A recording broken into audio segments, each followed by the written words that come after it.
Hello, नमस्ते. स्वागत आहे तुमचं रुचिताच किचन या चॅनलवरती. आज आपण इकडे बघणार आहोत मस्तपैकी असं झणझणीत आणि खूपच छान आणि टेस्टी असं कालवं मसाला फ्राय. तर ही रेसिपी कशी करायची त्यासाठी चला तर पाहूया व्हिडिओ.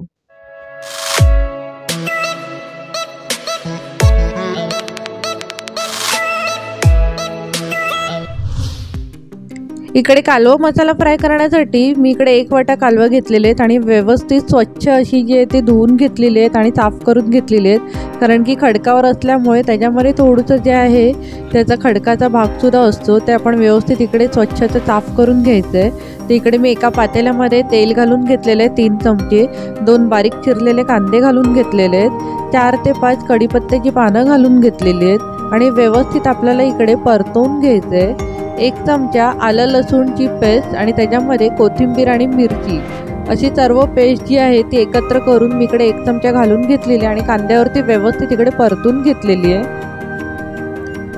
आता ह्यामध्ये आपण एक बारीक चिरलेला टोमॅटो घालून घेणार आहोत. ते सुद्धा आपण इकडे कांद्यावरती व्यवस्थित इकडे परतून घ्यायचं आहे. यामध्ये 1 छोटा चमचा एवढी हळद घालून घेते. 1 चमचा आमचा घरगुती मसाला म्हणजेच मी इकडे भंडारी मसाला वापरलेला आहे. चवीनुसार मीठ घालून घ्यायचं आहे आणि हा मसाला मीठ आपल्याला व्यवस्थित कांद्यावरती परतून घ्यायचं आहे. आता इकडे आपला कांद्यावरती मसाला व्यवस्थित परतून झालेलाच आहे. तर आता मी ह्याच्यामध्ये कालवं घालून घेते. मसाला परतून झाला हे कसं समजायचं, तर इकडे तुम्ही पाहू शकतात कांद्याला व्यवस्थित तेल सुद्धा सुटलेलं होतं आणि त्याच्यानंतरच मी याच्यामध्ये स्वच्छ धुवून घेतलेली कालवं घालून घेतलेली आहेत आणि व्यवस्थित इकडे आता मी परतून घेते कांद्यावरती.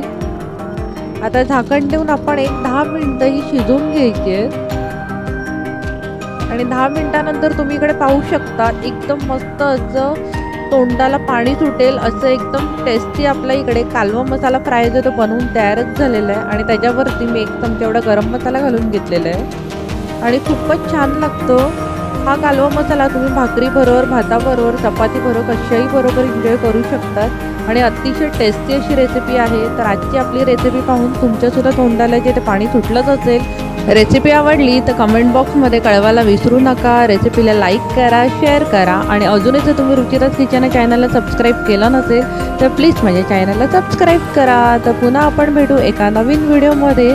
तोपर्यंत bye bye. Thank you so much for watching my recipe and my video. Bye bye. Thank you.